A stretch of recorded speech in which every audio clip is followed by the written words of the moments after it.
When looking at the Force users in the game, we took a step back and decided what would we want to play and what would the fan want to play. We want to give players the opportunity to be the heroic Jedi like Luke Skywalker, or the darker, more avenging type of Jedi like his father Anakin.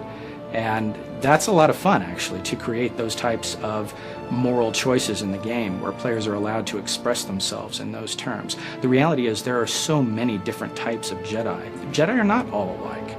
In Knights of the Old Republic, you were very much, you were an outsider. You were somebody who had lived their life and discovered that they were Force sensitive and then were brought into the Jedi Order on Dantooine. In the Old Republic, where you were a Jedi to begin with, you've always been a Jedi. You're a part of that culture. You were raised according to their codes of honor. You've lived in that mindset all your life.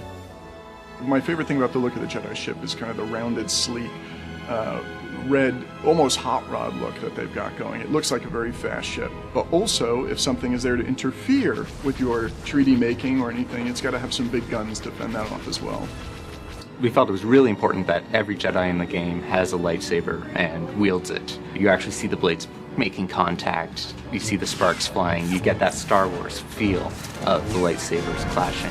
When two lightsabers collide, or look like they collide, that's all based on the animation. The two animations sync up and we actually spawn an effect off of the lightsaber on that specific frame in the animation to where it looks as if the two sabers are clashing together. We'll call a little kind of a flash effect and flare out the lightsabers a little bit, make it look like they've contacted each other. Their lightsabers are more rounded and oddly enough more low-tech, kind of more the 70s Star Wars-y look, which we had a lot of fun incorporating into the look throughout. When we're doing the Consular and Knight, or any class, we look at their colors. When we looked at the Jedi, these are the good guys, so we went with the earth tones. We took these robed monk ideas and then we added to them throughout their play. So these guys look anywhere from armored, robed monk guys, all the way up into people that might look like they're from in the Senate. The strategy behind creating two Jedi classes is we knew Jedi were going to be very popular, and we wanted to make sure there were a lot of options for all the people who would sort of gravitate towards the Jedi. So we took sort of the two most iconic things, the lightsaber and the Force powers, and built a class sort of around each of those ideas, and that became the Knight and the Consular. The Jedi Knight is all about high adventure and action and, jumping right to the forefront of the battle and leading troops on the last desperate charge to save a world. The Jedi Knight's got a wide array of different melee attacks for different situations. So he'll have different saber moves he uses when he's, say, fighting one tough target versus a bunch of smaller enemies. And then these attacks, some of them will sort of build up his Force focus, and then other ones will spend it. So he's always got that sort of ebb and flow of building up to his big, strong attacks. If the Jedi Knight's role is to defend the Republic, the Consular's role is to be behind the scenes and to mend it and bring it back together. Diplomacy is a large part of the Consular's storyline, and you can't go into details, but there are times when you actually have to grab people and make them listen to you.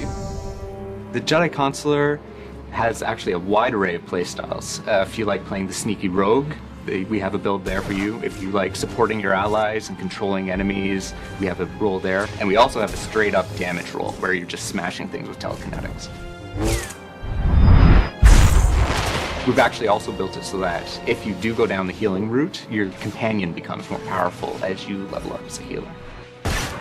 I like to have us think of as their powers as being kind of like a clean or focused energy, whereas their effects are going to be kind of like the cooler tones, kind of the greens and blues, and also pretty symmetrical. A lot of the effects, I like to have them look as if they're coming from the character. They're not really making magic between their hands and casting that. You can play through the Jedi Knight and get the great, big, thrilling action-adventure movie and play that all the way through, and then you can turn around and you can start a Jedi Consular character and get an entirely new story, just as exciting, but about all new things. If you want to get sort of the complete Jedi experience from SWTOR, you'd need to go through sort of both classes and experience different pieces of the puzzle. If you've been playing through sort of classes on the same side and then go through and replay them again, you'll do it with a much greater understanding. You may make some choices differently.